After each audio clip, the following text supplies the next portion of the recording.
Time being 7:03, I'd like to call the regular scheduled council meeting of Monday, May 8th, 2023 to order. If you'd all please stand and face the flag and repeat after me.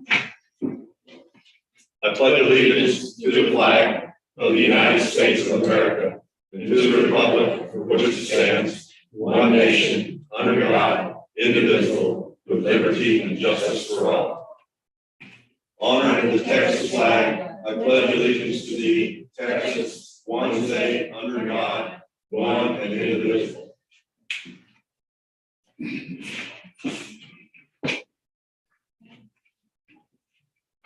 First item of business tonight is public input. Anyone may speak on an agenda or non-agenda item for a period of 3 minutes.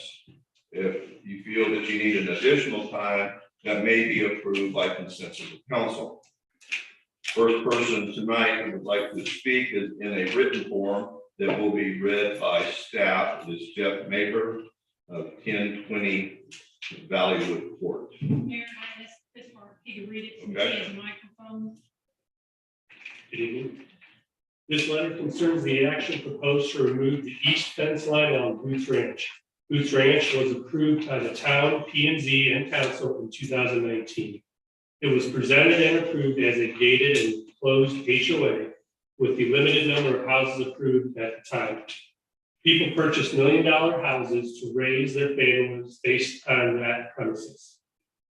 The easement to the east fence was drawn, but to my knowledge, never was it used as a throughway to properties outside of the Boots Ranch plat discussed. In short, there was no lock, there was no back gate to the closed community presented or approved. In 2019, by having an easement to nowhere, in my opinion, the developer and landowner always had an undisclosed plan to remove the east boundary of Boots Ranch. How does an address of 30 Bradford Lane, 90 plus acres, outside of the boundaries of Boots Ranch get authorized if it is not part of a plan yet disclosed?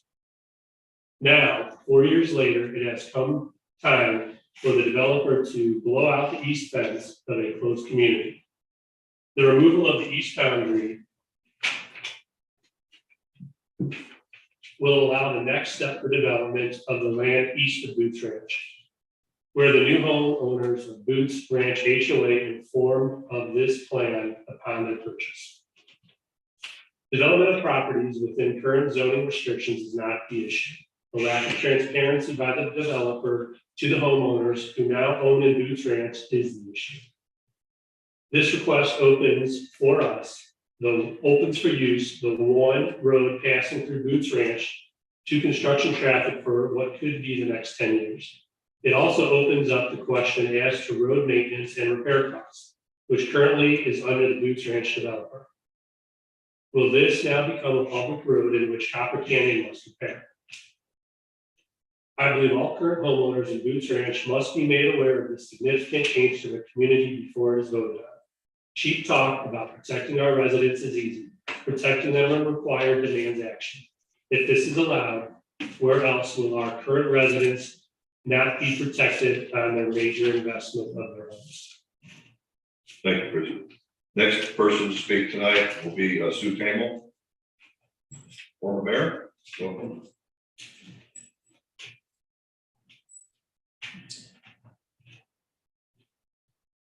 Thank you for letting me update you on 911 Denton County. Denton County has the premier 911 district in the state of Texas. They are incredible. One of their latest projects is recognized with accolades nationally, and firms like Motorola have wanted to advertise publicly how well Denton County 911 is doing. With the recent school shootings, Uvalde, one of the projects that Denton County has attempted is to go to all the public schools and get the layout of their outside perimeter. Where are the paved roads? Where are the gates in and out of the facility? Also, to get the building plans, the final building plans. Is it a one-story school, two-story school? Where's the cafeteria? Where's the, different library, where are different rooms? Do you need to go to 2 stories, 1 story, where are the openings, the main openings? If you can imagine when the police are called to an active shooter in the school, how great in the 6 or 7 or 8 minutes they're responding, they can pull down from the 911 cloud and look at the grounds they're going to. Look at the perimeter, look at where the paved roads are, look at whether it's a 1 or 2 store building, look at where some of the major cafeteria and other items are. This is huge in advantage to any 911 responder that's coming in. Our executive director is recognized nationally. Before he came to us, he represented 5 counties in the Midwest, 3 million population. So why would he agree to come to Denton County, 1 county, and at that time, less than 1 million people? Well, he and his wife had lived in Worth before, and they considered Denton County home. So they agreed to come here. If it were a matter of money, he could be hired away from us in a heartbeat. He's the former president of the National Emergency Number Association. When Jim Carter and I, as board members for Denton County, DECO, go to the national conferences, it's like we're going with a rock star. Everybody knows our executive director. His name is Greg Valentine. He could be hired away in a heartbeat for a lot more money than we're paying. But he has guaranteed us that he and his wife love Denton County. He will stay till his retirement. He's not asking for more money. But he is a superb director. We have a very stable board. Most of us have been there 10 years or more. Our chairman is Bill Lawrence. He was a former colonel in the Army, retired. He was a former executive with AT&T. He was the mayor of Highland Village. Then we have Jim Carter, who was youngest director, financial director for General Motors for Chevrolet. Then he was with Frito-Lay as their senior zone vice president, in charge of all development in the states, all 50 states, and internationally also. And while he was doing that, he incorporated Trophy Club and was their mayor for 14 years, and then the county commissioner for 8 years. Jim is our financial go-to anytime we need that type of thing.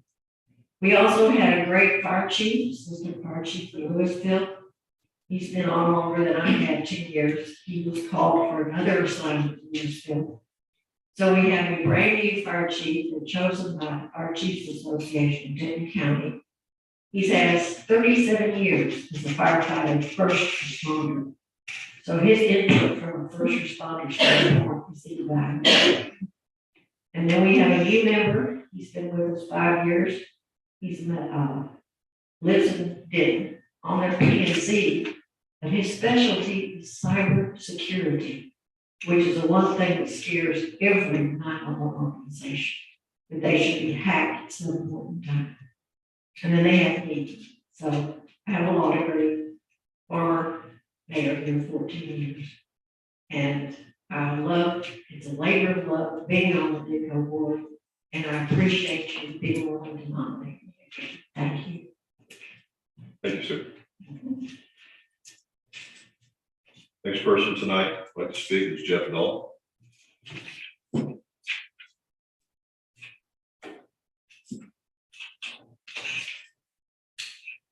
I actually was gonna send you all a letter, but when I saw public safety on the agenda, I see if you can know. So, actually 2 things. So one is we had a discussion last year about traffic and speeding in our neighborhood, and the board wisely moved ahead and modified our signage.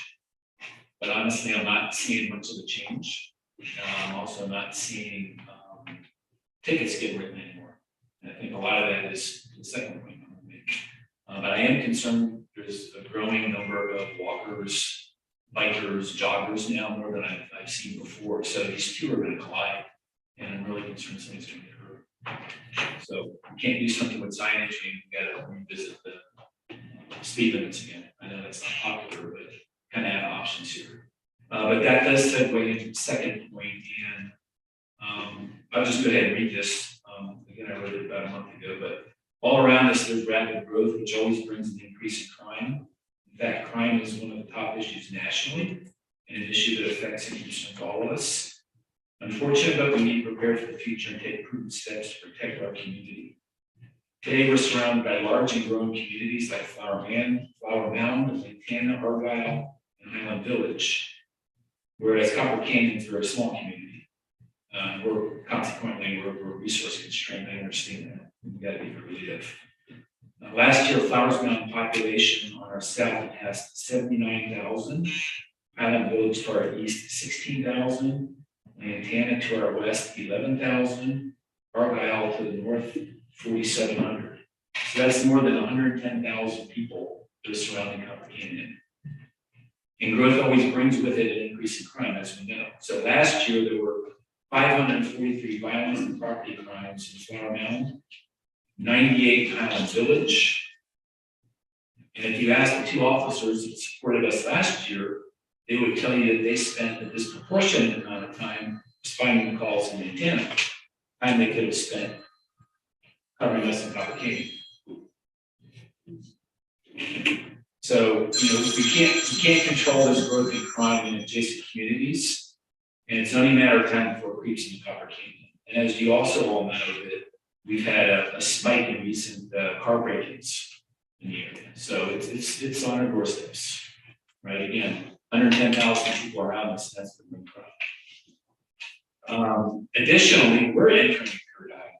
So over the next 2 years, we'll be adding hundreds of new families in Victory, Boots, Williams, Pawnee Ranch, pending developments in our northeast corner.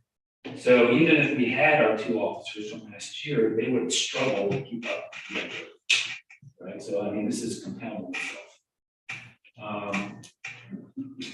Compounding my concern in working with Denton is the challenge that they're having, and you're seeing all across the country in terms of recruiting and sourcing police officers.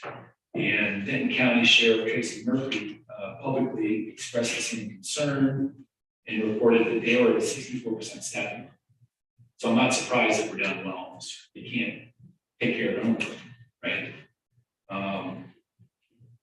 So again, serious national trend, serious local concern. We need to be proactive and collectively look at all options. Let's not wait until something bad happens. So when I first started thinking about this, and I know some of this has been discussed amongst council, but I really see three options. And one is the status quo, keep working in Denton County. I understand it'd be great to work with, maybe negotiate one or two more deputies, but again, they're having the same issues staffing up there. So, are we really going to get help from them, right? And when would that be? The other is partnering with an adjacent neighborhood like Highland Village or Flower Mound. Go ahead. Right, I'm almost done. And I know that Councilman Castillo has looked at this in the past. I think that was a wise exercise. But let's do the math. As a taxpayer, I don't mind paying a little bit more, right? For safety. I mean, I've got no problem paying more for safety. And then the third option, and Mayor Robertson has experience with this, is building your own police force. I know you did this in Bartlett. I know that's an expensive option. But again, I think if you were to ask the citizens and taxpayers, they'd be okay paying a little bit more, knowing that they can sleep at night. Just so you know tonight, you kind of stole my thunder. I saw it on the agenda. You did a good job. So I don't need to say any more. No, but we will be discussing just that tonight and moving forward with some plans that we can work. Thank you, Jim. Next item tonight, next person to speak tonight is Eric Green.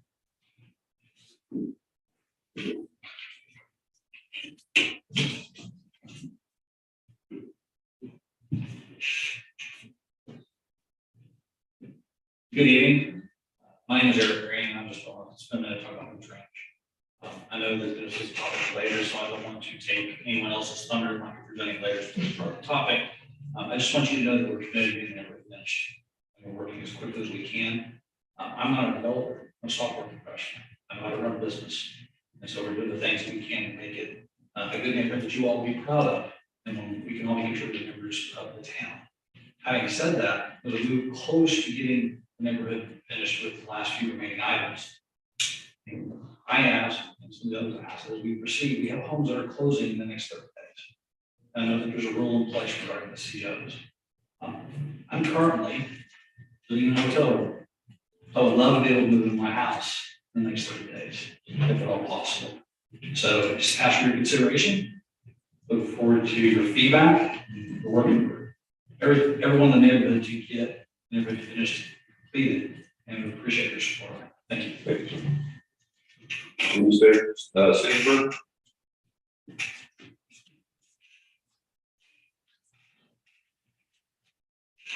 Good evening, Janine Stageberg, 29 Bradford Boots Ranch.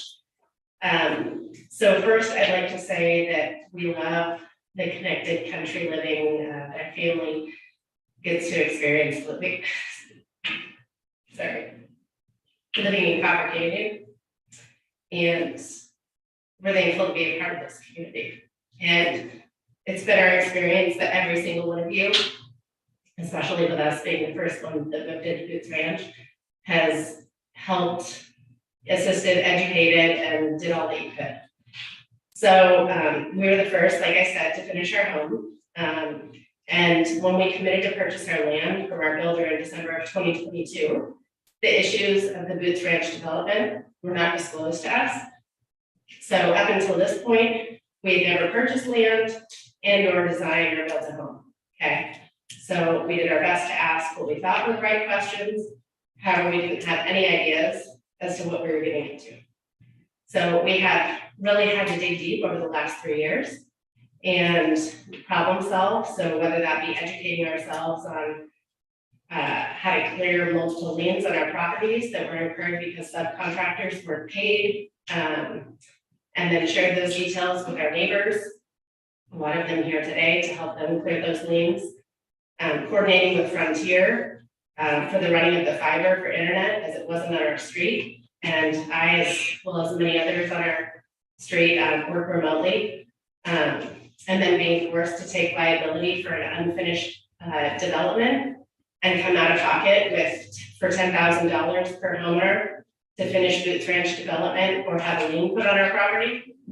So I share these details to provide color as to what, again, this is our experience, what our family has experienced in building at Boots Ranch. So it has come to our attention that the fencing on the entrance of Boots Ranch, so that would be the west side, doesn't satisfy the agreed upon terms in the development agreement. So please note, we voted as a community on the fencing material, which is wrought iron style. We just voted on that on Saturday. Everyone made that choice of wrought iron. Not everyone, that was the overwhelming vote on May 6th. So I would appeal to the council to assist our soon-to-be neighbors in granting the COs, because again, as I mentioned before, like most of us, I can't speak for everyone, of course, I'm speaking for our family, but we haven't done this before. So we didn't know, sometimes the builder doesn't even know the things that are gonna happen, right? So although we support the decision of the group selecting the wrought iron style for our front entrance to replace the wood fencing, I would like to request and just state for the record that when it comes time to replace the perimeter fence, so north and south, I love, and when we purchased, it is the 3 or 4 board, right? I don't love the fact that it's wood and that it's been falling apart, and my husband Zach has replaced all the screws and all the things, but that's okay. We like the look of it. So I am just asking that when it comes time for 29 Bradford, as well as our neighbors 31 Bradford, to replace that fencing, that we want to deviate and keep with that ranch style kind of look and not go with the wrought iron. And I know we're not answering questions right now, but I'm just putting it out there that I would love to better understand kind of that process, because it was my understanding that the town had to approve it. So I just want to make sure that I understand when that time comes. So thank you all for your time. Thank you. Lucas, Virginia.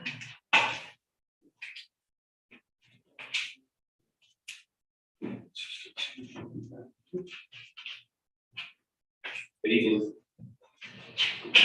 So my name is Lucas Medina, future resident of Copper Canyon. I'm here representing my family. First off, just wanted to tell the council, we're so grateful to have our voices heard here tonight. It was love at first sight, and experiencing the kindness of Copper Canyon residents made us so excited to raise our family here. We're currently building in Boots Ranch and are looking forward to moving in, hopefully at the end of the month, which brings me to why we're here tonight. We purchased 49 Cameron Court in January of 2021, had no idea of the trials and tribulations that were ahead of us throughout this whole process. Before purchasing, we were never told of the developments, challenges, and financial burdens. It was not until the day of closing we found out about our first lien on the property. We were assured not to worry that everything would be taken care of. To our dismay, after we closed, we found ourselves in yet another lien on the property. With many hours of research and investigating, we were able to get the second lien removed and share the information with our neighbors. As our build slowly progressed, we were then made aware that the developer was no longer going to finish Boots Ranch and we all had to come up with $10,000 per lot to complete the development. Again, we started to investigate line items for development completion and were able to locate and retrieve 2 of the 4 gates motors that were being held hostage due to non-payment. This neighborhood teamwork resulted in a cost savings of $6,000 to $7,000. In an effort to show our willingness to complete Boots Ranch project, we voted on fencing on Copper Canyon Road this past weekend and are moving forward to fulfill that obligation. With all this being said, this build has been very stressful financially and mentally, and the worry of not being issued a CO will add to that heartache. As you can see, building our dream home has been less than desirable, and to complicate matters, our landlord would like us out at the end of the month, as our month-to-month contract is 4 months past when we originally told them we'd be moving out in February. So I ask you to please consider releasing the CO when our home is completed, because we as a community are committed to completing the Boots Ranch project. Thank you for your time. Thank you. Adam Linkfeld.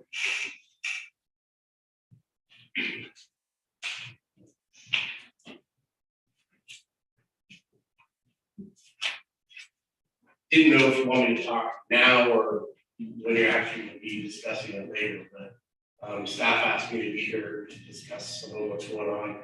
Are you going to be representing yourself or the group or No, something? I'm going to be representing the group, just kind of, I mean, I can do it now, but you tell me what you prefer. But what they've said is a lot of what I'm going to talk about. I'm just going to go a little bit more. It probably will take longer. I'll call on you during the agenda item. Okay. And we'll go from there. All right. Thank you. Next item of business tonight, I would like to welcome our fire chief, Rick Plum, our new fire chief. I don't know if Sheldon's here or they're not going to hear tonight. He's unable to. The chief is here tonight to give us an update on our ESD and our new fire chief. He's been here just a couple of months, so we'll. Yes, thank you, Mayor and Council. Good evening. Thank you for having me here. I wanted to give the attendance tonight to give a kind of a first 90 days update, for the sake of transparency and kind of what's been going on. But I've met most of you, but I thought I'd take this opportunity to introduce myself. I am a new fire chief as of January 1. I previously worked for the city of Carrollton for 28 plus years. I was moved up to the ranks and started out as a firefighter in January of '95 and served in every rank up to my appointment as assistant fire chief. So I was over the assistant chief over operations there and had the opportunity developing for fire chief here and went through the interview process and got selected in end of August, early September. Excited about it. Love the area. My family, my wife's family grew up in the area, so we were real eager to kind of move here, and so we did, even though my job wasn't going to start until January. So we moved here in the beginning of November. We live off in Canyon Oaks, off Canyon Road. So we love the area. And unfortunately, in late November, an unfortunate crisis happened that didn't turn against you. One of the former fire chief was arrested with 13 indictments on federal charges of misuse and theft of the Argyle Fire District funds from the Argyle Fire District. So, you know, I took a leap of faith, something I was excited for the next chapter in my career, and I didn't know how exciting it was going to be, but it has been truly exciting, to say the least. So, yeah, so I worked with the Department for 20 years, also a veteran. I was an Naval Reserve for 22 plus years, served in Iraq.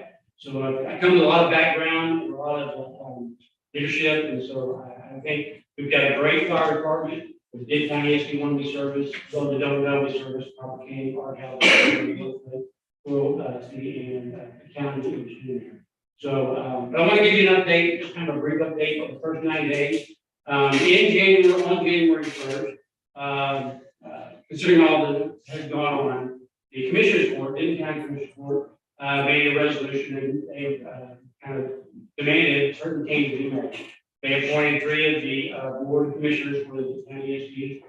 They also said a resolution that they would seek new legal counsel.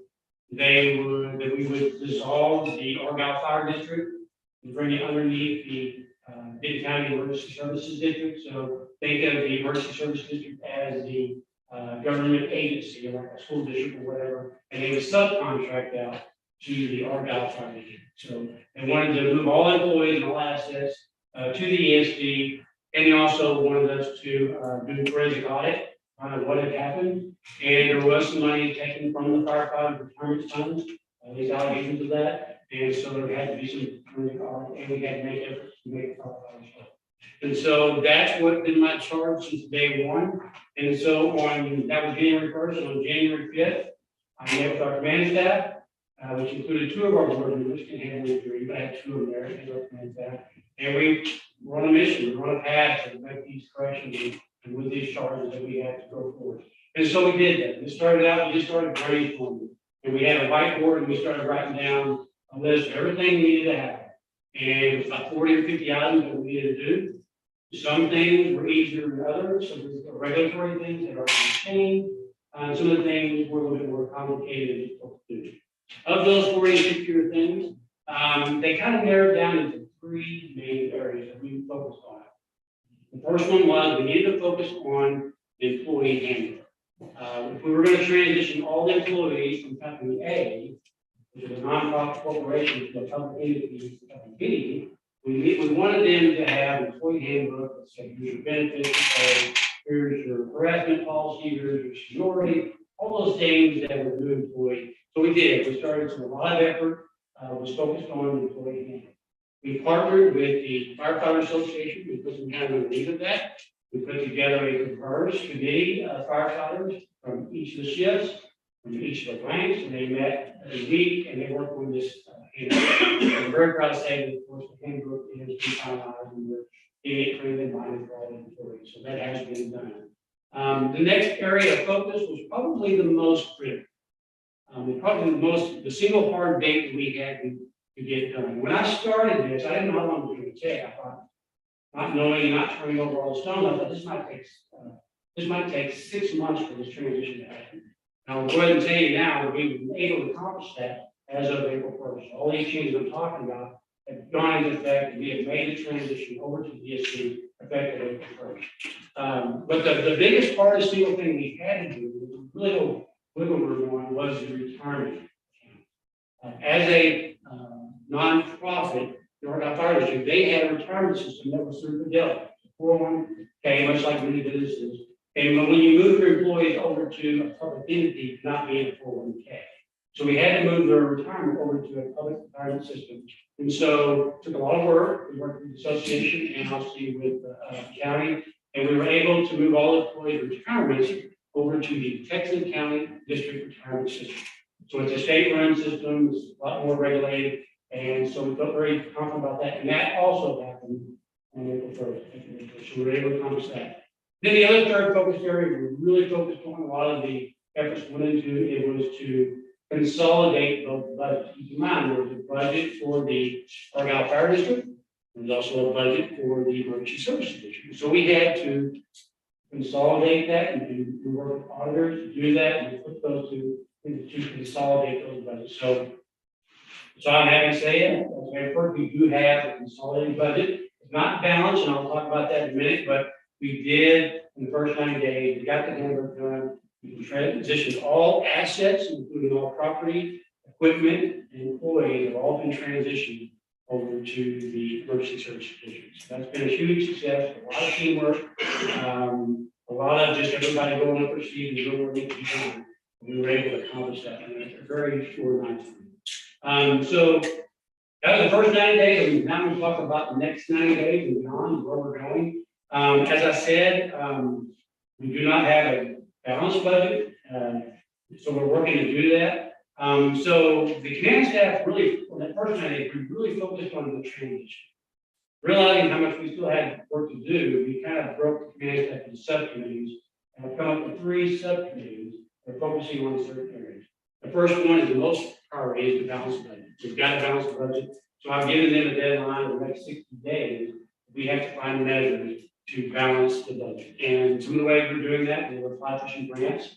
Lantana Care, which is a foundation part of Lantana, they've donated some funds. So to help with some of the balancing budget.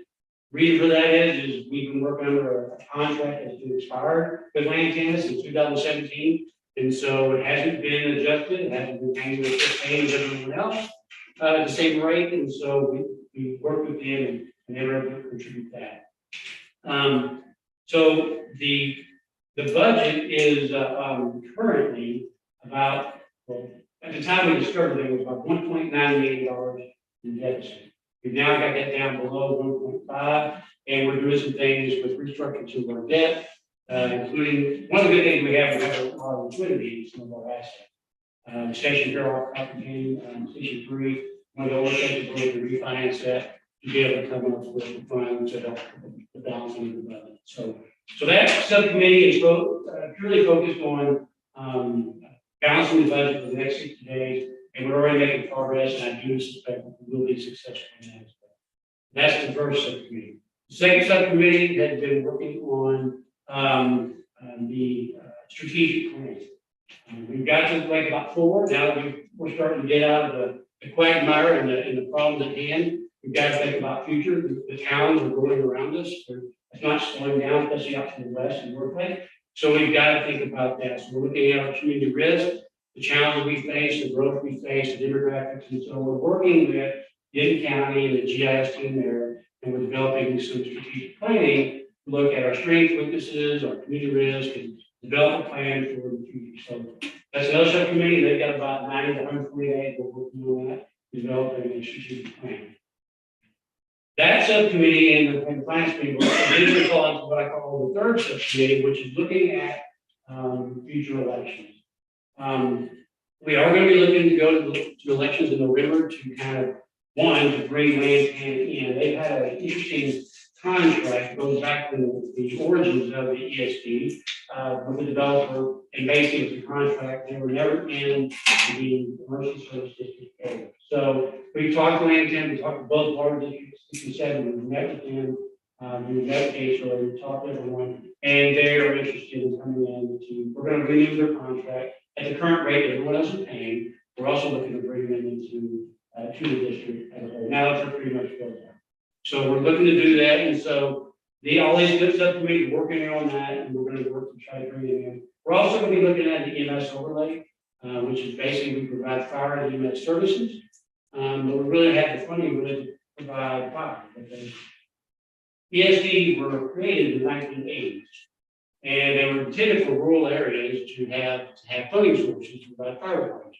We've always provided EMS and services as well, and so it's really not a sufficient way to fund it. So we're going to be looking at some other alternatives for that as well. So that's kind of a brief 90 days and then a 90-day and beyond update on where we are. I can tell you operationally, the firefighters are just amazing. They have never missed a beat. None of this has impacted operations. Now you call 911, we found no impact at all. The firefighter, we had 0 turnover. That was my biggest, when I took the job, that was my #1 fear. I thought, I'm going to lose firefighter, walk out the door. The pensions are messed up, there's all these things going on. We have not lost a single contract. And that says a lot about our members and their grit and their willingness to basically roll up their sleeves. And what I found, and even though I was concerned, I found real quickly that there's something inherently in all firefighters, and that is they run towards the fire, not away from the fire. So, so what they do, they run towards it, and they want to solve the problem. And so it's been a great teamwork effort, and I'm very proud of what we've been able to accomplish in a very short amount of time. So morale, it's in a good place. I think we're doing their benefits, seniority, their pay has all been secured, they're having handbooks. And so we're moving forward, and with that, I'll take any questions. Thank you, Chief. Chief, thanks, great presentation. We welcome you, we're excited you're here. 2 questions I have for you. Can you shed any light on $1.5 million budget hole? What is it? And then the second question, I'm a lawyer, that was my first question. Do we have any possibility of recouping any of the ill-gotten gains of your predecessor in the litigation? I do suspect that will be looked at. Let me first say there have been 2 forensic audits going on. There's one that's more in depth. It probably takes 6 months to kind of turn over all stones of the who, what, when, where, and how we started that process, but it's going to take a lot longer. The second audit has been strictly focused on the firefighter retirements and some of their overtime pay that was not paid correctly. So there's audit. I can tell you myself, going through the budget, I have discovered things that there's some missing gaps and to explain why there was such a significant deficit. For example, Lantana pays quarterly. They collect in December, they send it to their HOA. And they send out a bill to their HOA and we collect quarterly. Well, the September payment that should be used for October, because they were, I guess, having a hard time getting by. That money was spent in FY22, so that's $400,000, almost nearly $400,000 that was spent in 22 that was intended for first quarter of 23. So that's one example. Then there's some other examples. I noticed first thing when I got the budget, I was like, I didn't trust the budget. So I really need to dig into this budget, even a legitimate budget. And so I talked to the finance person and I said, raises and supplies. We have currently budgeted $35,000 a year for all ambulance supplies, everything from the needles to the drugs and all that stuff. I said, well, what did we spend last year? Did we account for all the inflation that everybody's seeing, right? Everybody's seeing the 7% inflation. Of course it had. We spent about $85,000 on ambulance supplies alone. So I'm talking about $50,000 gap in one line. And so we went through specifically for each line out of the budget, and we started identifying what is our true cost. So we built a budget based on what did we spend last year, knowing that last year we experienced a significant increase in inflation. And so between that and then just we've also incurred about $200,000 because of all this. We've incurred about $200,000 plus worth of legal and accounting fees. Right? We had to hire more attorneys, more than I would care to talk to. I'm sorry, that way. But as you can imagine, they're not cheap. We're talking several $100 an hour. And so between accounting and they were another $200,000 plus. So as you can imagine, it quickly adds up. We're approaching $2 million restructuring and all these. And so, but that being said, I feel like we have a good budget and we do have what I call a balanced budget, but the balanced budget includes the pending things that we're trying to do, like refinancing Section 513. That's one thing. So once we get all those things, we will have a budget and even somewhat a little bit of surplus going into next year. So do we have new auditors for the district? We do have new auditors. The other thing that came out of this, we changed the auditor. And as far as your second question, yes, we do think there will be some opportunity to seek. I'm not sure how the court case is going to play out, but we do think there might be some opportunity. Institution, I guess you would call that. And do we think we have similar claims against private auditors? I do not that I'm aware. I would encourage you to pursue that because a blind person would not have missed what went on there.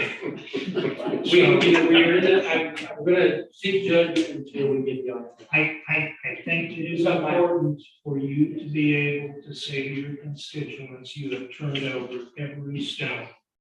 And we are paying some more, we are paying another significantly with the turnover.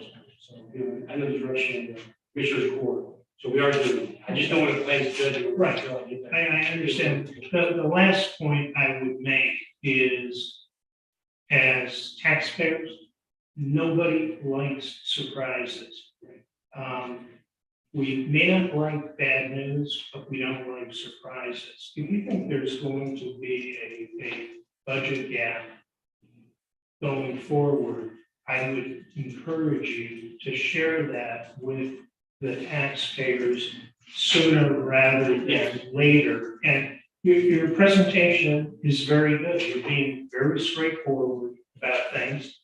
And, you know, look, we all value tremendously the service that is provided. And if we've got a rough period and we need to deal with it, we're going to be behind you, but don't let us read our estimated tax bills and say, what the heck is this?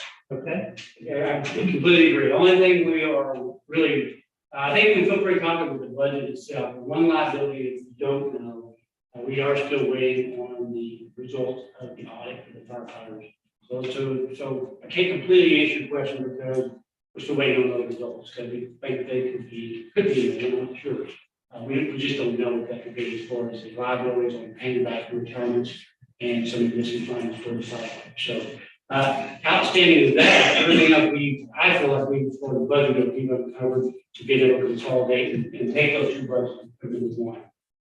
But yes, we are developing a plan, and we will continue to come back in another 90 days and give you an update on the progress we're making. Hopefully by then, at least the firefighter audit should be done by then. Maybe not the other one, but we should have the answers there. But one of the firefighters we were hoping to get as soon as possible. That's really the only one that's going to tell us any more about what she is. Because the other one's more of a who, what, when, why, right, how did this happen? And so it's more detailed for us. So by the next time I'm here to speak, I should give you more. Thank you again for your presentation, and most important, thanks for being on your job. Thank you, I appreciate it. Thank you for the presentation and welcome also. Quick question, the challenge of the other, are they forensics accountants or are they? Yeah, one of them is international.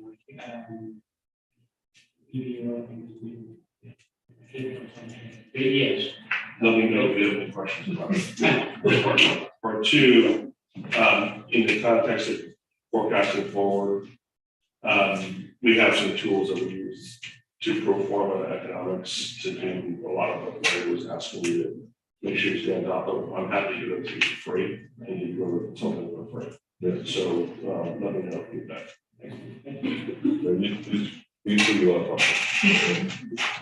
Anybody else, Council? No, I'd just like to say thank you for your service and looking forward to working with you. And you shall overcome. Okay, you know, I told everybody there's not an option. We're gonna do this, and you know, with every dark cloud, there's the sun comes out of each. So we've been, the clouds are starting to part. I do feel a little bit better than I did day one. It's a journey and it's a marathon. We've got to keep playing every day, and we continue to meet every week. I mean, we meet every week, and if not every week, every other week, and we basically sit here and solve these problems and try to make it right. And to the testament of the firefighter, Dave, has been amazing. They just stepped up and have done everything out of us. And so, I think it's important to note that the fire department's hamstrung as far as taxes. The legislation freezes the tax at 10 cents. And Mr. Johnson and I were founding members of this department as mayors, actually. And you can't go out and just raise taxes 2 cents to generate some more revenue. You're bound by the state of Texas as far as what you can charge. And so that's part of your deficit. If you can just reach out and, you know, revote the ESD or something like that to, like, you know, make it a separate entity tax, would be probably a big benefit if you figure out how to do that, but you are hamstrung, so a lot of people don't realize that. That's correct. And despite, whatever happened in the past, they've been running on a shoestring budget, I'll be honest with you. I've been making Robert Peter baseball and throw COVID in there and some other things in there, and it's been some challenges they've had to face. And so but that's part of the strategic plan. That's why we want to do the homework and do the research and make sure we put together a big plan and look at the longevity and sustainability of the organization. So it looks like Peter and Paul have a lot. Yeah. Mr. Castillo, I know you're on this board, I mean, you're our rep. Well, the only thing I want to say besides, thank you, chief, is to let everybody sitting out there know that the chief has been doing an outstanding job, a transparent job of handling bad deals that's handed to him. And he and his staff, the new members of the board that have taken over, are doing a really fantastic job. They're having weekly meetings with the board, and they keep the mayor or the mayor's surrogate brief on what they're doing, where they're headed, so that they are being extremely transparent about the lack of funding. What I would like to say is congratulate you on having a really fantastic group of men and women who do the job every day, considering they've been harmed. And yet they continue to show up at people's houses, including mine, with a smile on their face to do their job. And I think that we as citizens should support them in every way we can, to include, should you ever have an extra case of Topo Chico, just feel free to drop it off at the fire station, because those men and women love that stuff. And it just shows that we support them, and they're really a great bunch of folks. So thank you. We've been so fortunate, citizens that just been so supportive. We've got a lot of people coming up and just, saying actually for doing what they're doing. So it's just a great community. I love this. I mean, just all the way we work together with the town. We did the same, I've done the same presentation to every town council. So we've been going around and spread the word and trying to be as transparent as accountable as we can. I think that's important. We know that's in the citizens, so that's what we'll continue to do. Thank you, Chief. Appreciate it very much. Mayor, one other point. You know it, we know it. You have tremendous support among the member towns and our citizens. That when this is an unfortunate, unique challenge, sometimes we got to think out of the box. And you would be surprised if we were to look at how do we come up with a short to medium, maybe even a long-term funding contribution, where we look at how can we raise additional funds to support what you're doing. There is good experience in our member towns on that front, and I would encourage you. I think we could help you. The mayor is right on point that there are funding limitations, but that doesn't prevent us as citizens from opening our checkbooks, because what you do is literally life and death for us. And, I think it's something that I can't point to how we would do this. But knowing Benton County, we can do it. I'm not sure we can do $1.5 million to close that gap, but We're doing our part to find some things in-house. We've adjusted some things in the budget, and streamlined some things. Obviously, we're going to refine prioritization to kind of help. So I feel like it's important for us to do our part, not just to go out to the city. I have a little bit of experience raising money. So Thank you, Chief. You're welcome. Thank you. Thank you. Okay.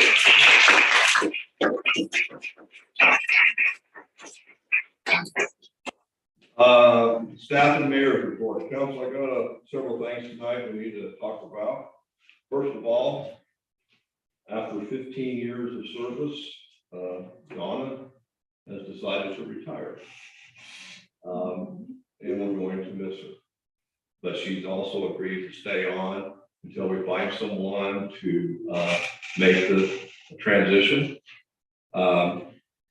We are going to advertise this position. It'll start tomorrow. It'll be up for anyone to apply for that position who chooses. At your stations tonight, council, I will pass out a resume. If you don't have it, I will get it to you, of one applicant so far. And once we advertise that position, we will send you any other resumes that you will get, that we get onto. My intent here is to, at the workshop in June, is to have some, if not an executive session on this, but definitely some discussion on who we shall bring on board. By that time, we should have any applicant, other applicants, information by then. The bottom line is by the July meeting, I would like to have it make a decision on a replacement for Donna. Would that work for you? Which we can't replace, but I'm happy for her. She wants to move on. This is time for her to spend time with the kids and grandkids and enjoy her life. So we have one great candidate right now that we present to you tonight. And we will advertise the position for anyone else to apply. So also Paula Castillo, our chairman of the Neighborhood Watch Program, has organized a Stop and Bleed class for residents, and she's Wait, stop the. Stop the bleeding. Stop it. Stop and bleed. Stop the bleeding. Sorry. Stop the bleed class for residents of Copper Canyon. It will be held June 3rd at 9 a.m. in Denton County ESD 1 in the tech classroom. Correct? Okay. Go ahead. I thought we were gonna have it here. Okay. So Doesn't matter. where will it be? Here. Here? Okay. It will be held here on June 3rd at 9 a.m. Please attend. On June 12th, the council will hold a budget workshop. Also, we will be discussing some other items, which I'll bring up here in a minute. And that will be at 5 o'clock before the council meeting. We should be able to get that done in a couple hours. Last, Copper Canyon will be 50 years old this year. It incorporated about the same time Martinville did and some other small towns in the area. The 4th of July parade, we have our Carol Owens, Paula Castillo, Donna Welch, been working together on this. And as you were here last year, we had a great parade, we had a great turnout. We get In-N-Out Burger, they bring a big semi, we have jump houses for the kids, we have face painting, we have frozen, what do you call that? Yes, yes. Yeah, so bring the kids for the new citizens that have not attended, you're welcome, please come and enjoy it. And we have a great car parade, old cars and fire trucks and house moving trucks, and tractors, John Deere tractors, four-wheelers, you name it, it's there. So it's a lot of fun. So that's what I have on that. Next item is consent agenda. Anything on the consent agenda may be removed by any member of council for individual discussion or consideration. Council, you have 5 items before you tonight. Are there any things that you would like to see removed? Or if not, I would entertain a motion to approve the consent agenda as written. I'll make a motion to approve the consent agenda as written. I will make a motion by the mayor pro tem. Is there a second? I'll second. I have a second by the deputy mayor pro tem. All in favor? Aye. Unanimous, motion carries. Next is a discussion item. As Mr. Dahl stated earlier, we do have some public safety issues here in our town. We have contracted with the Denton County for several years now.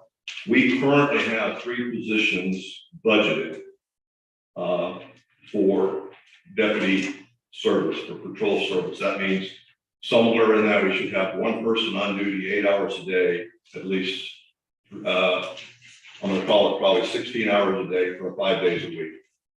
Would that be a fair assessment? We're not getting that due to the fact that the county is unable to maintain a high level of deputies. They're being taken away by municipalities who are paying much more money. and the deputies just can't stand it. They're making 55 or 60,000 a year, and they're being recruited for 100,000. So we're unable to have the patrol that we're due. We've talked to Highland Village in the past, and Rudy, the mayor, deputy mayor pro tem has, and that there's no service really that they're able to provide us. We've talked to other towns a long time before me, but like Jeff Dahl said, I have some experience with this. We are currently budgeting 350,000, roughly $350,000. And I think that with that, this town could, in reality, start its own PD on a minimal level. I believe with what we have in budget today, with the resumes on this council, first of all, in business and auditing and finance and this experience, we can make this work. The Deputy Mayor Pro Tem Castillo has done a lot of work on this, along with the Mayor Pro Tem. And him and I have been individually have discussed this in different ways. And I'm going to turn that over to Rudy. I think he would like to try to update you as much as possible where we stand today. Ready? Go ahead. Oh, thank you, Mayor. I wanted to give everybody a little bit of background so that you can understand what's been going on with the law enforcement issue in our town. Very important and critical topic because it affects all of us. We live here, we depend on, our security depends on law enforcement as well as on EMS response and ESD response. You know we have a fantastic ESD and EMS and we expect to continue to do so. By the way, for those of you, please sign up for the Stop the Bleed, because a lot of the folks that do that, they do it on their off time, oftentimes after 72-hour shifts, and these are just great firefighters. So please sign up. Someday you might be the first responder in your home when something bad happens, and you will have wished you attended the Stop the Bleed class. I did that for my wife's benefit. Anyway, as far as the background for the law enforcement issue, when I was given the job as a law enforcement coordinator, within the first week, I asked the mayor for permission to get together with Donna. I wanted to scout around the neighboring police forces and see if they could provide a little bit improved service than what we were getting. It's not that I was unhappy with the county's service. We have fantastic deputies. We have had fantastic deputies. We're down to one, and many of you have unfortunately met Sheriff Lloyd, but he's a terrific guy and he does a really marvelous job for us. But he's one guy and he can't be out here all the time, as you all know. So what I did is I started looking at the different towns and what they may or may not be able to provide. We approached the mayor of Highland Village and his police chief. And the reason I'm telling you this, I want you to understand the difficulties with another police department taking officers and giving them to us. I used to think that, hey, they got plenty of police officers, they got plenty of cars sitting out there, just take two guys and send them over to our side.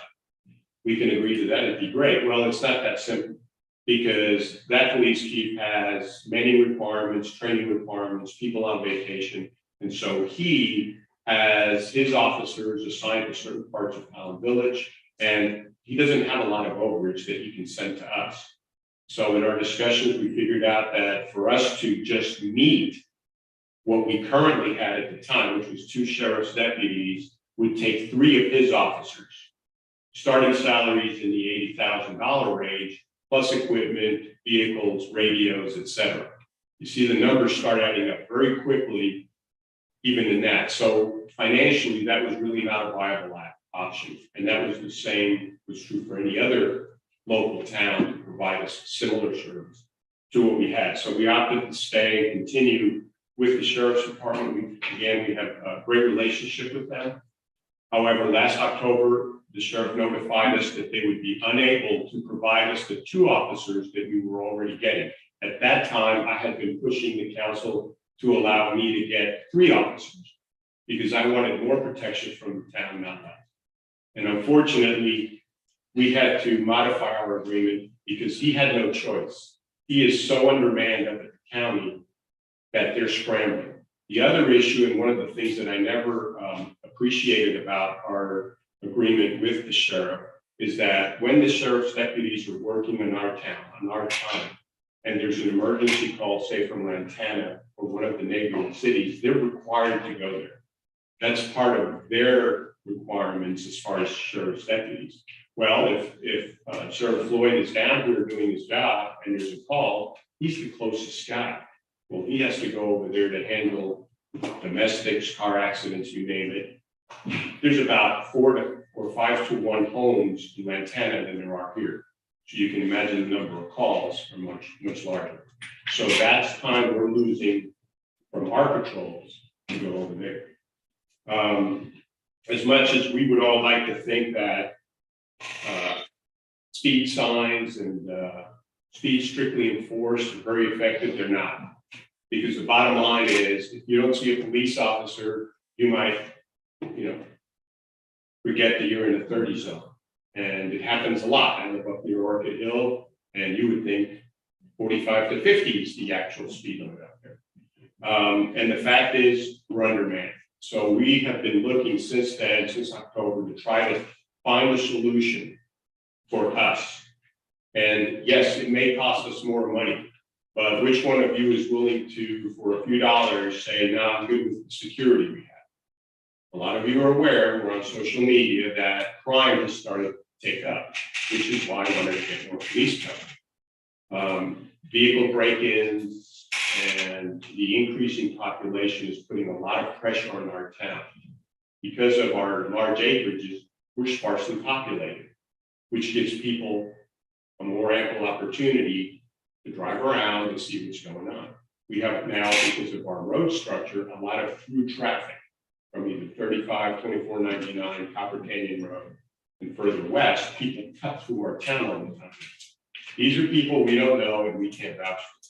And they're going, it's kind of a nice area. So as we continue, I can assure you that we are doing everything we can to keep our costs down. We've studied every possible avenue that we can come up with the mayor on how to increase your security. And it's your security as well as ours that we're trying to solve. The bottom line is, I think it's time that we have our own police department for several reasons. One, if it's our police department, we no longer depend on another police department that may get called out at a different time instead of being here. And our police department will be responsible to this council to implement whatever type of community policing that we want versus what somebody else delegates. So I would like to see that. My initial goal is to match 2 officers initially, what we've been working with the eventual goal, if we can get the money, to have full-time police coverage in our town. At the rate we're growing and at the rate that, unfortunately, home valuations are going up, I think the funds will eventually be there. It's one of the downsides to having very few, if any, commercial properties. There's not a lot of money coming in. The tax dollars just aren't there. It's the opposite problem that the North Lake mayor has. He's got commercial all over the place. He's got plenty of money. We have the opposite problem. We have a lot of residential, which we all love. We all love living here, but that's where we're headed. And I'm going to be requesting your support, because there's always somebody that's going to say, no, it's going to be too much. But I can assure you, we're doing everything we can to keep the costs down. And I want all of you to be aware, if you're not part of it, please join the Neighborhood Watch program. So for now, let's be good neighbors, keep an eye out, be aware of your surroundings, be aware of cars that don't belong in your street. Because we're the ones that for now have to kind of take care of business until we can do this. And it's, as you can imagine, starting a police department doesn't happen overnight. You need vehicles, you need officers, there's a lot of statutory requirements with the state of Texas in order to be certified to be a police department. We have to organize and request weaponry, radios, and create availability of databases so that when somebody gets pulled over, the officer can use his computer to find out who you are before he steps out of his vehicle. You can imagine how many other things go along. So we're working as quickly as we can to try to get this done. Rudy, you're on the right track. I think the research is good. Little bit of history. When I was mayor, we actually tried to share services with Double Oak. And as you pointed out, inevitably what happens, their citizens say, we want first call. And I think the approach on this should be, let's develop what we think is the best model for this town and work the budget and show our citizens, okay, this is priority service, and to get this, this is what it's going to cost us. And I think the people of this town are smart, and we all value safety, just as, years ago when Ron and I, as mayor, said we need to get the fire and emergency service right in our part of the world. I think if it is presented properly to our citizens, they're going to get it. And I think it should be approved. Yeah, so this is kind of where we're at.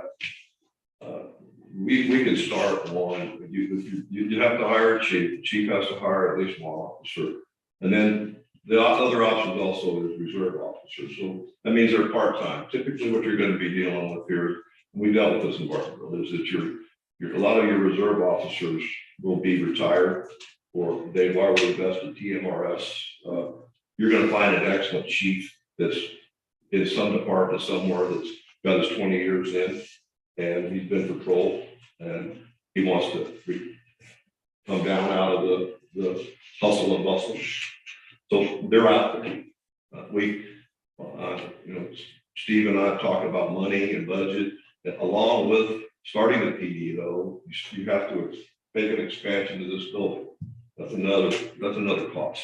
Then you have to have covered parking for your cars. Then you got to be able to get the cars. You can't buy a car right now, a new car. Our Mayor Pro Tem has helped us with looking into the possibilities of options there.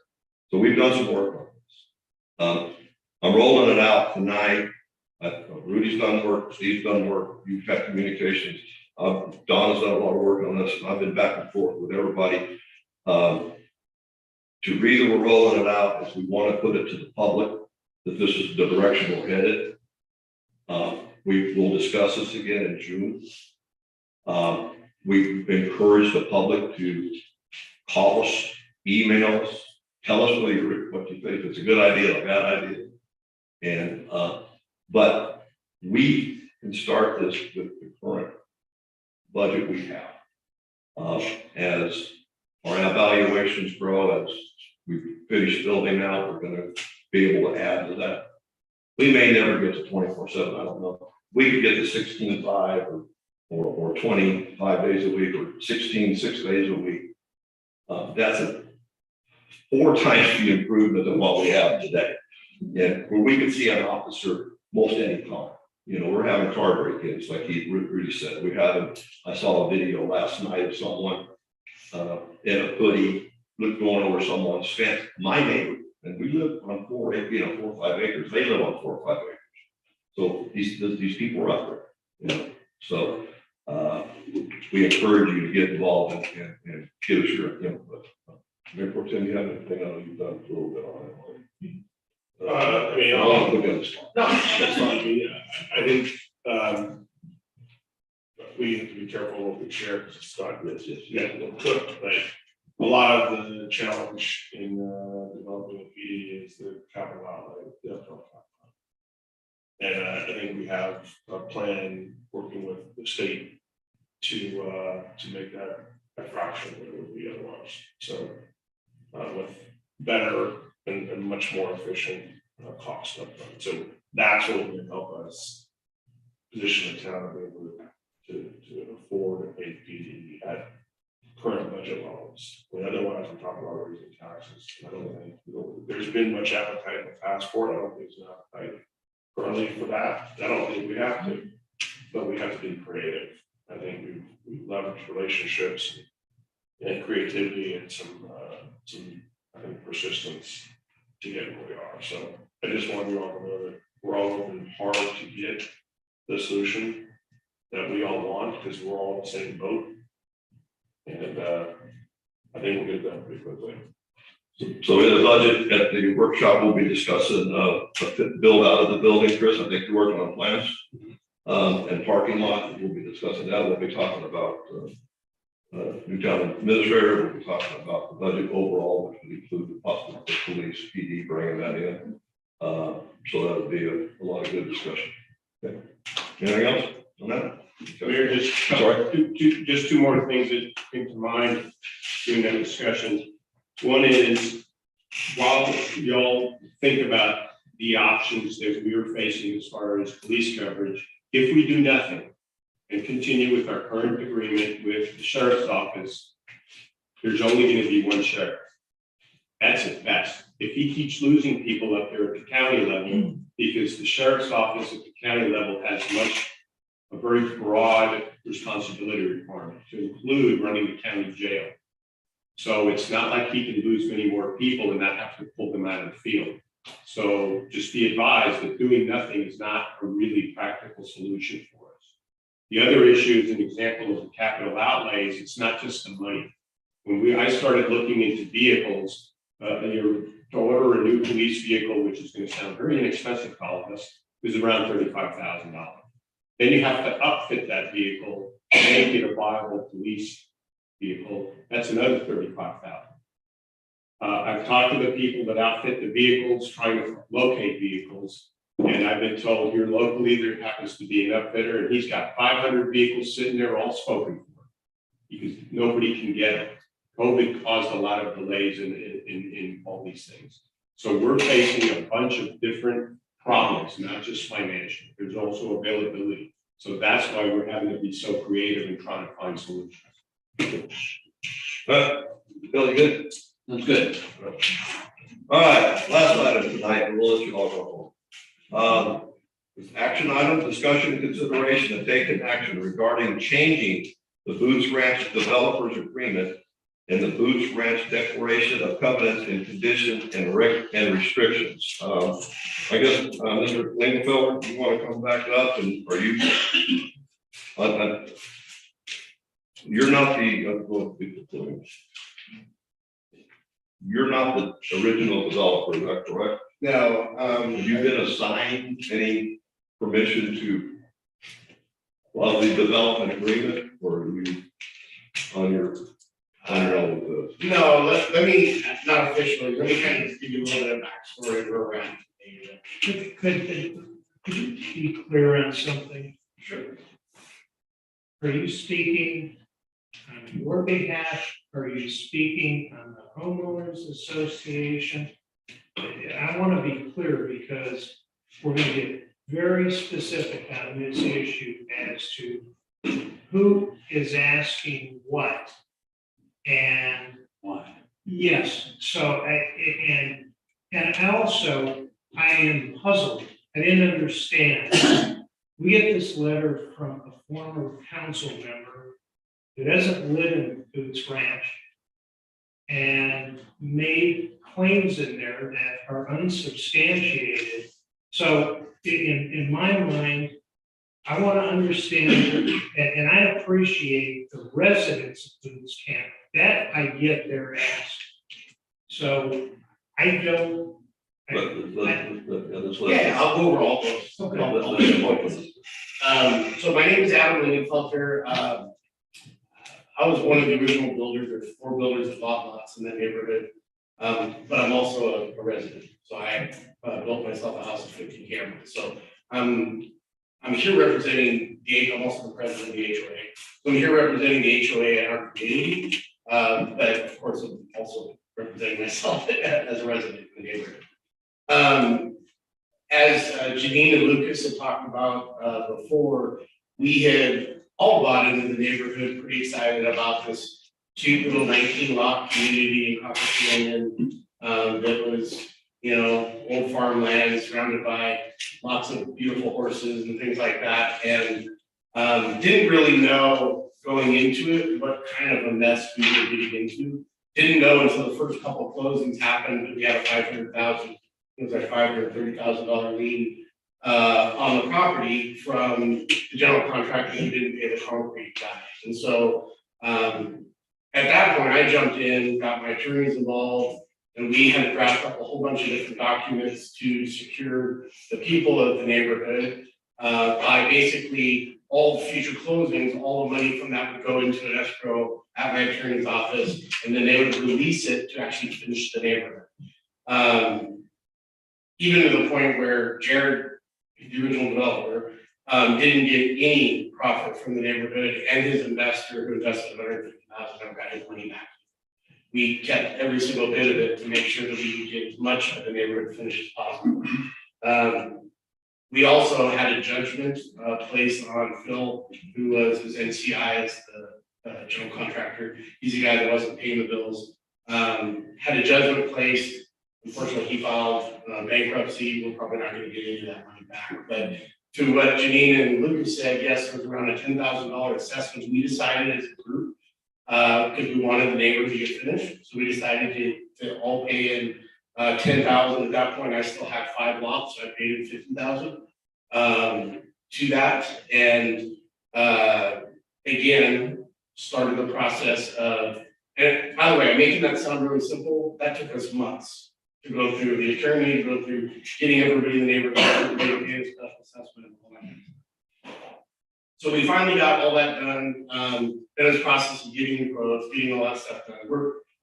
And having meetings with Chris and Donna and Steve multiple times, trying to get stuff figured out, trying to understand what was the deficit, what things were still left on the list to be done, because we didn't really know. I'm not a developer, right? I'm a builder. There's some similarities there, but there are some things that I just had never dealt with before. So we're to the point now where we've got, Chris and I talked a couple weeks ago, we were really from a engineering standpoint, it got everything finished, but these fencing issues, right? We had the front fence, which is right now wood fence that we found out was supposed to be either wrought iron or the iron pipe. And then the east fence, which has never been built at that point. And I did hear that letter. I didn't know as a formal council person that had written that letter. I can tell you the east fence doesn't affect us as a community for that reason anyway. Just because there's a creek that goes all the way through the neighborhood anyway, and there's already an existing fence there on the property line. So for us, we just didn't want to spend, so that's the first issue, is we don't want to spend this roughly $36,000 to put in a fence that is there's already a fence there, plus there's a creek on the other side of that. It's a lot of money, and the fence was bad anyway. We don't like the fences that are on the north and south side. To Janine's point, eventually it'll probably all get replaced because it's falling apart anyway. It wasn't a very good fence. So we certainly don't want to put another fence on it that's going to fall apart.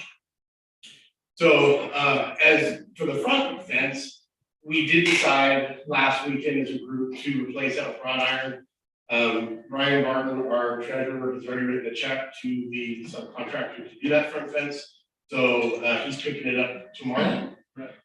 So we're gonna get that going as soon as the stuff shows up and he's able to get it done. It's about a week out to get the panels.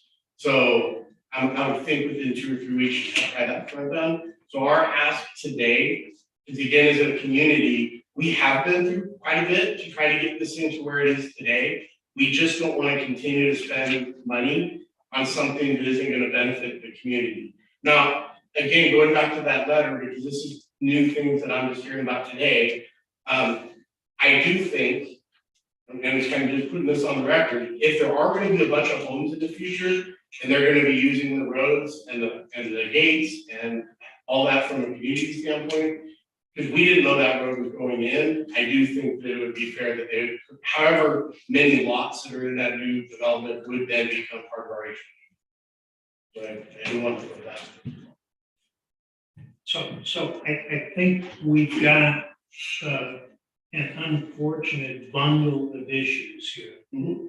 And in the priority tree, what I see that we need to consider, I absolutely have sympathy for the folks who have built their houses and are waiting on COs subject to a development agreement. So that to me is real. I get it. People had expectation, and what I think is maybe a technicality, we need to consider that tonight. I think what's getting thrown in here, and I don't want to discuss it and decide on it tonight, is this easement issue. Because we're mixing things that I would look at Chris and Donna and P and Z in terms of tell us what the development agreement allows or does not. And I'm not sure we're prepared to get into that discussion tonight. On the fencing issue, I don't think we should waive that issue. If, again, Chris and Donna, if there was a requirement in the development agreement that there be certain fencing, unless somebody can show us why that shouldn't be enforced. So I think there is immediate action we can take tonight on one issue. The other issues to be determined subject to the information that the council and the mayor can be given on this. Ron, I'm going to turn it back to you. Yeah, I'm gonna turn it over to Mayor, Deputy Mayor Pro Tem Castillo right now. He's done a lot of work on this the last few days. Thank you, Mayor. First, I'm going to ask your indulgence, since there's a lot of information here that affects Boots Ranch, and I'm going to try to be very precise about the things that I relay to you. First of all, I greatly appreciate that the residents and future residents are taking the time to come out and speak with us, let us know what your problems are. Because unless you come out and inform us of the problems you're encountering, we can't help you. I can promise you that this staff does and will do everything they can to assist you. But our powers and our abilities to do certain things are limited. Your purchase of a home is primarily a contract between a builder, and the builders have a responsibility with the developer. Is Mr. McKinley here? Who is, I believe, is a developer? I was just wondering, because that's the first thing that kind of handicaps us a little bit, because from what I hear, we have not heard from him in quite some time. And so. You know where he's renting a home. Oh, okay. That's more, go ahead. But I just wanted to know if he was here, because I would love to be able to ask him some questions, and since he's not here, that kind of influences the things that I can and can't say. From my perspective, there's three main issues that we need to discuss. But somebody earlier asked about fencing, and I know that the agreement with the between the developer and the town stipulates that the south and north fences must be of the same type and character. Steve, do you happen to know if a particular resident wants to put a different fence in front of the other one? Would you mind being seated? And Steve, would you mind, Mr. Adams, would you come to the podium? I think we have some questions for you. Steve's a staff member. Steve Adams is our building official, plan approval, etc. Thank you. Steve, do you know if that's possible to do that based on the agreement with the town? No, this is currently written, no. Okay, so that would in fact require some sort of a waiver to do that. Correct. Okay. Yeah, we had an inquiry from Mr. Green about changing his pool fence to become part of the perimeter fence. And it's specifically written in the development agreement that it must be uniform appearance. So we're thinking that the HOA can approve that. We can take that to my council, legal council, and we can bypass the development agreement that easily unless it's formally changed. Okay. talk in the microphone, people in the back can't hear. Sorry. They can't hear you back there. So the development agreement is written such that the perimeter fence east, north, and south have to be uniform fence. And then the Copper Canyon Road fence needs to be made of masonry, stone, tubular steel, or wrought iron. And currently it's not. So we were able to issue 8 COs without these 2 things. There's 2 things that are preventing us from issuing more COs. We're bound by the development agreement to not be able to issue more than 8 COs until these 2 things are completed. And those 2 things being the Copper Canyon Road fence and the perimeter fence. And the development agreement specifies they have to be uniform appearance. And Copper Canyon Road fence has to be constructed in masonry, steel, tubular steel, and iron, which it currently isn't. So we have just reached our 8th CO, and on May 1st, we were requested for a 9th CO. We issued a temporary CO. Partial, and not on the,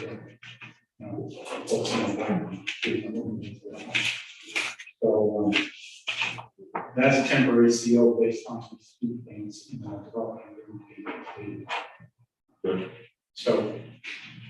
So Steve, based on what you just said, from my perspective, there are 3 main issues that we need to discuss. I think it's important we discuss them because they clearly are affecting the current and future residents of Booths.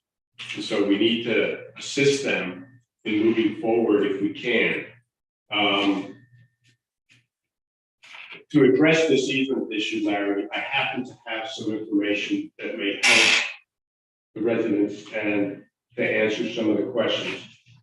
Before the property that is now Booths Ranch was sold to the developer, as a condition of the sale, there were easements in place in that property connecting with other properties to the east. You may not know there were 2 easements on that property at that time. Since then, and I don't know, I wasn't privy to the discussions, there was an amendment there was a partial release, there was a north easement and the current easement, which is the south easement, which is that road somebody brought up that crosses a creek. The north easement was released sometime during the negotiations. And that was reported in Benton County on March 6th of 2020. I don't know what Mr. Mayor's agenda is here, but apparently he thinks he's trying to do somebody a favor. However, let me just read from this partial release, which releases the north easement, so it's not required to be honored. There's a stipulation in this that says if for any reason the roadway and utility easement agreement is not recognized as effective, then this partial release of easement is therefore made ineffective. Hence, you will go back to 2 easements on Booths Ranch. So that is not a good thing if you're trying to do away with that from a legal perspective. I don't know where this is coming from, but it's a highly complex issue. It was part of the requirement for the sale of that property. And I know Mr. Mayor doesn't live over there, and I don't know where it's coming from, but I wanted the residents to be aware of that. Also, for those of you that may wonder if Mr. McKinley, the developer, was made aware of that, here is the easement agreement from the developer and the party that sold the property. Both signatures are on there. So yes, he was aware of the easement issue. I think this letter that was read earlier was frankly a moot point and a red herring, and I don't want to give a textbook. So that addresses that. The second thing is the request to waive the east fence requirement. And that is the fence that would of course border the folks that sold the land for Booths Ranch. I've spoken to them and they have expressed they're neither here nor there on whether they want the fence, they don't care. their desire is to do whatever they can to assist this issue to be resolved for the residents of Boots Ranch, so that the folks that are expecting COs can get their COs, and we can get this route to move along. I know that for a fact because I've spoken to them. My understanding is that the request for the east fence waiver originated from Mr. Lingerfelter. Sir, if you could, I'd ask you to come up so I could ask you a couple of questions concerning that. Is that correct? You were the one as HOA president who initiated that request. So this is not a Copper Canyon issue. That, and I'm referencing that because it was alleged that now the developer is blowing out the east fence for some nefarious purpose and. Nothing to do with that. It was the residents and we all voted on it. Okay. As a group to decide whether to put it in or not put it in. We decided to not spend that $1,800 per lot. Which I totally understand. And so if the council is willing to. So, okay. Is the issue be done with that east fence, or is it give us more time to do that?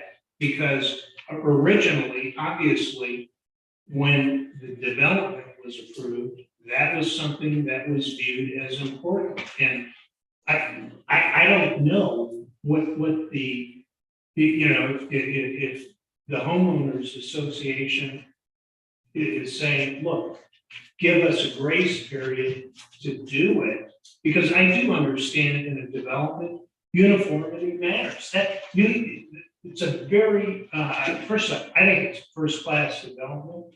I think it's desirable. And I don't know, is the ask, give it away, forgive it, or is it give us time to implement it? Yeah, no, it's really not much of a question there, Larry. It's a gated community, a private, a gated community, with 360-degree of fencing. So there's no blowing it out. It needs to be there. Okay. It's not a question. But the point I was getting to is you, sir, requested that fence to be exempt from the original agreement, right? That is correct. Okay. Yeah, I just like I wanted said, to- there's already a fence there on the neighboring property. It's a metal fence, an iron pipe fence. It's temporary. Yeah, what we didn't want to do is go put another wood fence right next to it, because the fences were not very good in the first place. Again, we'd be spending money, if they're supposed to match, our other option is redo the whole neighborhood fencing, which many people don't have the money to contribute that kind of cost to redo everything. And we didn't want to do more of the really bad fence in the back. All right, so now, as far as the fencing issue, and for those that are not aware, there are two issues for fencing, unfortunately. One of them in the agreement has to do with the west fence that borders Copper Canyon Road. That has to be a certain type of fence, as Mr. Adams told us, what kind of fence it has to be. There's currently, if you haven't been out there, there is a wooden fence that surrounds the property. It's a temporary fence. It's as one of the residents discussed, it falls apart, but it's not in horrible shape. It's acceptable while they're building it. So that does exist currently. And then there's the issue of the remaining north, south, and east fences if there is no waiver. So that there are two issues. Right now, the CO issue has to do with the west fence bordering Copper Canyon Road, which the paperwork on the agreement has been available to all of you for at least 2 years, or to the builders and to the developer. And so you guys knew that these requirements were in place by the 8th CO. And you knew that after that, we were not going to offer any more COs because we, as the town, have complied with our requirements. And now we're being told, oh, we got to hurry up and waive all these things. And that's not a very good way of doing business.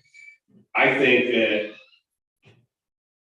in no way, shape, or form do we want to harm the residents that are moving in, have moved in, or expecting CO. And we are working very hard at finding solutions to the problems they're encountering. Because I don't think there's one individual up here that has any desire to harm any of you. Our desire is for you to become wonderful neighbors to all of us and to join us in this really beautiful town. But saying and indicating that maybe, you know, the town's not being realistic because we're not giving waivers is kind of putting something out there that developers and builders knew a long time ago that this had to be done. One of the issues that confuses me, I believe you said that this past weekend you voted on the fence. I saw an email from you to Mr. Adams dated a week ago where you said you had already ordered the fence. Can you explain that? Well, our plan, we had already approved originally to do the fence. It came up later that you may want to change it to a different type of fence. And so the approval this weekend was to decide what type of fence.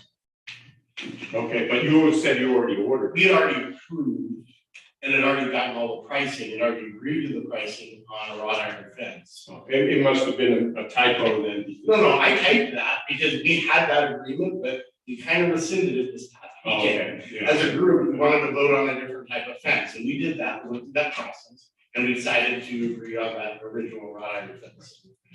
Okay, and as far as the fence, I want to point out that the developers agreement clearly states that whatever fence is selected by the homeowners must be approved by this council. But yet you've already ordered it. So I don't know, you know, I'm just pointing out that there's some discrepancies here on how things are being done. And now we're being pushed into providing waivers for things that should have been done a while back. So again, I'm not a developer, none of the 19 people that are developers. And so, yes, we've seen the agreement, we've looked through it, we all just signed it a few days ago, but we're also not lawyers, so we don't know what's in that. I've never seen anything that you just brought up is not something that I saw. So I'm sure it is, because I don't think you tell us that if it wasn't, but I just haven't seen it. So are you referencing what I just said about the? Yeah, what needed, whatever we've decided on, needed, because again, I don't know why Jared put up a wood fence and did somebody vote on that? Well, just to, so that, you know, I want to be extremely accurate. I have, this is the copy of the development agreement, which I'm sure you as a builder have in your, somewhere in your possession. On page 7, for future reference, and this is being recorded so you can refer back to it. Item 6 says all fencing referenced herein shall be subject to town council final approval to ensure compliance with this paragraph. So I'm just pointing out that a lot of things are being done out of order, which is causing and creating chaos for the residents. But doesn't that mean an inspection after the fence is put in? Not to me at all. But anyway, in order to expedite this, since I brought up all the issues and the problems that surfaced to the residents, I think it's in the best interest of the current and future residents. Let's find some solutions tonight so that these folks can get on with their lives. There are 3 suggestions I have. We have to study the east fence issue to see if we're willing to waive that. I have no particular suggestion on whether we grant it or not grant it. I don't think that's currently holding up the COs. Yes. Okay, so it is. Not technically, we have 3 COs ready within a month. And either the development agreement is changed before then, or the fence is put in place. Okay. All right, so that's one issue. Now, another option that we have, there are 3 COs that are most likely going to come due this month. These are 3 families that are in temporary quarters, probably with leases ending. They haven't been able to lock down their interest rates. We all know how this works. So they're getting stressed.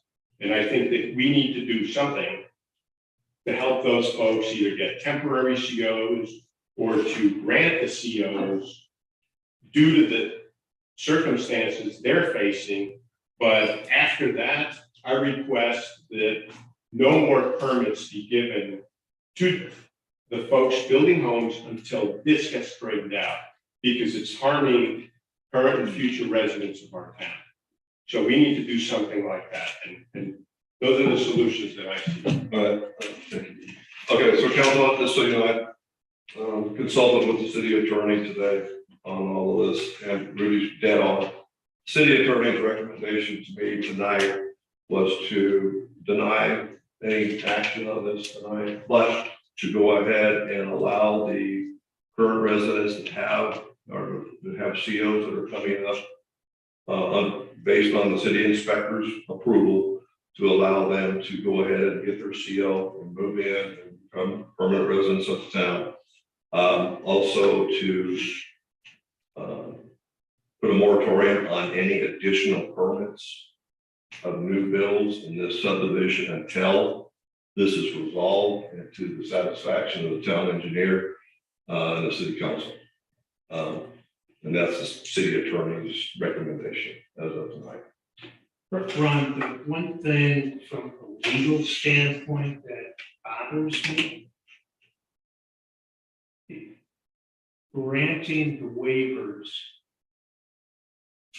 puts us in the position of modifying an agreement with somebody who apparently has vaporized or God knows where. I don't like that at all. We do currently right now, we have sent the developer multiple letters. He has refused to communicate with the town attorney at City Hall.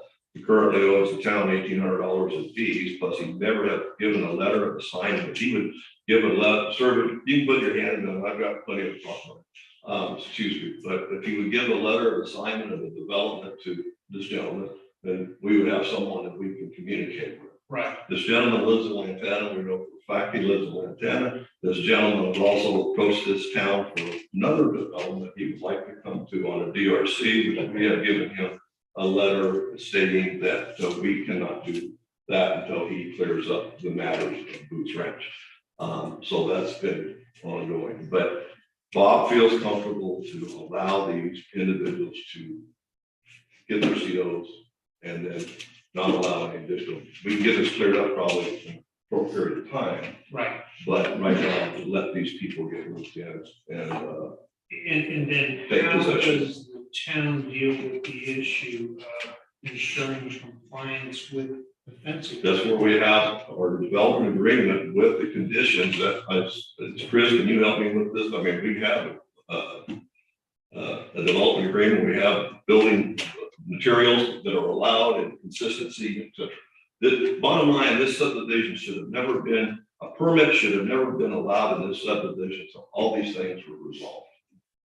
And that's a new, in the future, as this town moves forward, on or wherever the subdivision is, no permits should be issued until the development agreement has been satisfied. Right. Completely. Yes. And it was not the case here, so now we're playing catch up.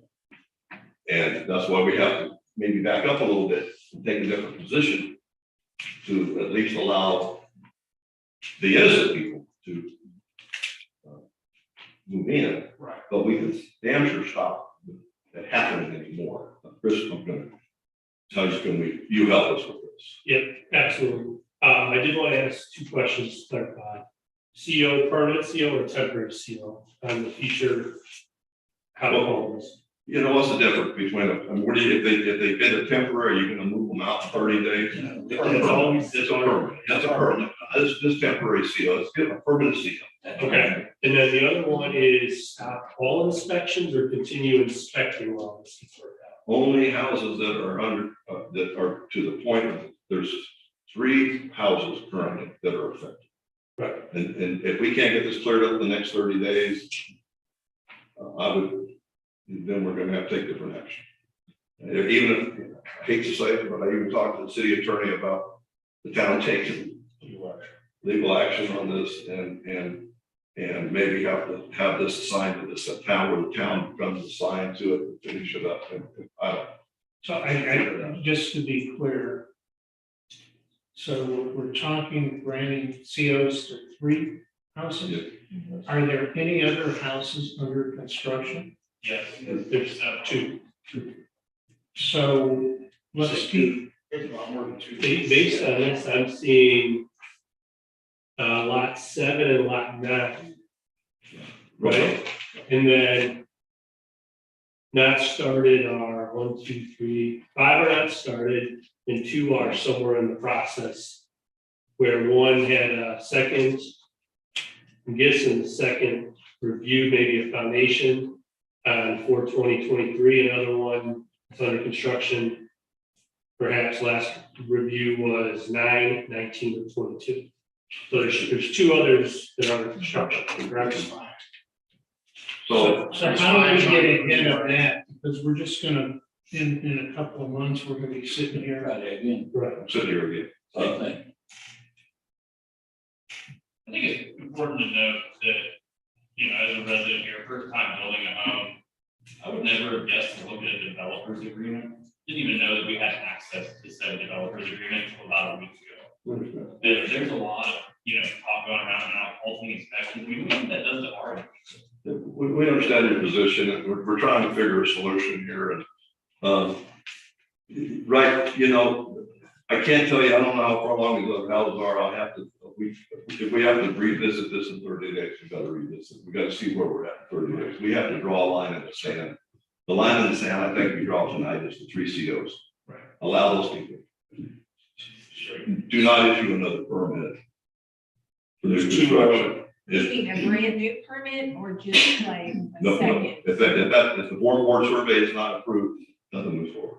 but continued inspections of the ones that are? I would think we would continue on forward with those inspections. And I think I think There's no reason to hold up an interim financing and interim interest rates on people that are building their dream home because of this. So move the houses forward that are under construction. If there is a house that hasn't had a form board survey, stop the process and stop issuing the permits until this is resolved. And we need to resolve this in the next 30 days because we can't let it continue. Yeah, I think, Mayor, you're absolutely right. There's nothing that's more enraging than having people being taken advantage of. And you know, the point of new home builders, new homeowners, you don't know what developer.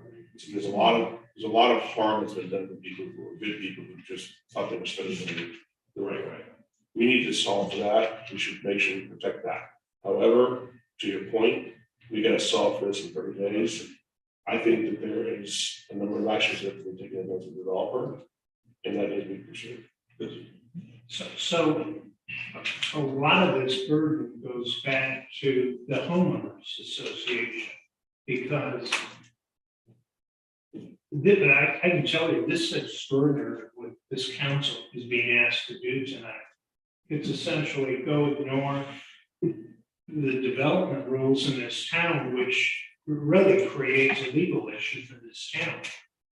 And we can't walk out of here tonight without the homeowners association appreciating the severity of, and the mayor says, if you come in here in 30 days and ask for relief again, I'm going to tell you, that is going to be very difficult to do. And I think it is incumbent on the homeowners for either getting to the developer or figuring out how do we comply with the development agreement. We've already looked into suing, he has all his assets protected, there's really nothing we can do against the developer. Unfortunately, Texas law is not on the side of the residents, it's on the side of the builders and developers. I appreciate that, but again, let's all understand something, and this is very serious. The town is not the developer, okay?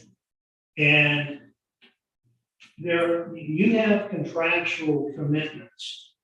Now, you may not have been aware of them, but you've got Larry, let's do this.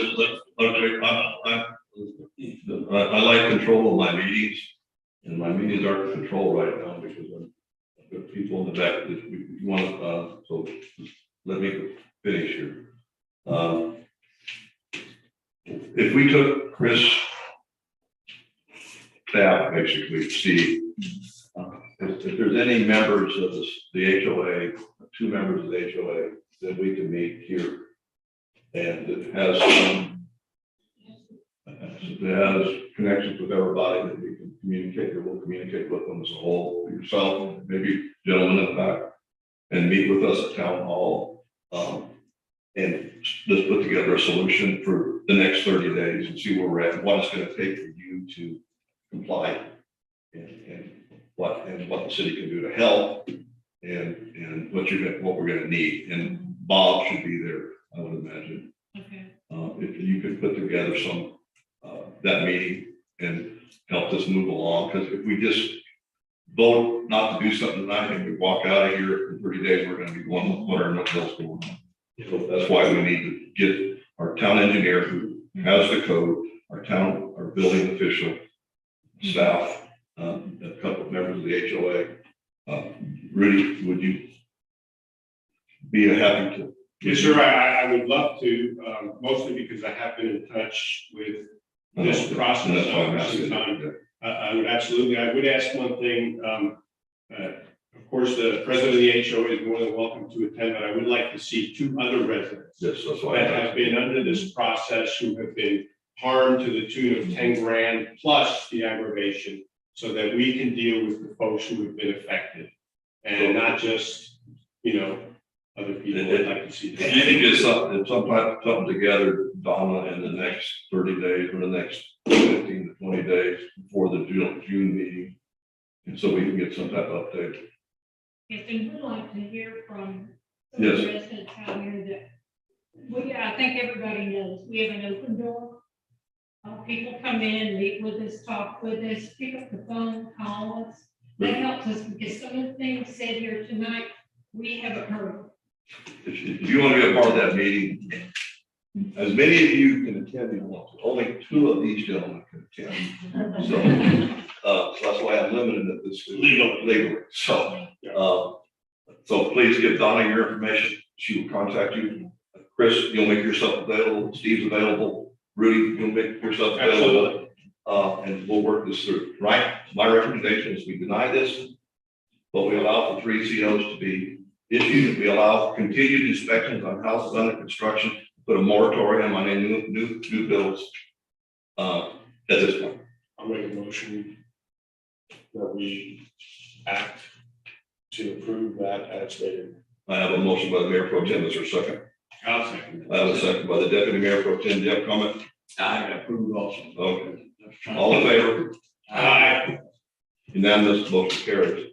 Question. Can I have everybody that's here tonight that would like to attend, sign up your phone number, your email, your house number, so we can send people here from all. Larry, you want to be a part of that? I can be, and I can do I think we should have some Johnson. Larry would also be a part of Yeah, it. Please. quick question, quick comment. The question is, just so I'm clear, regardless, the wood fence in the back, east side needs to go forward, right? Yes. We need to be working on pricing and get going on that.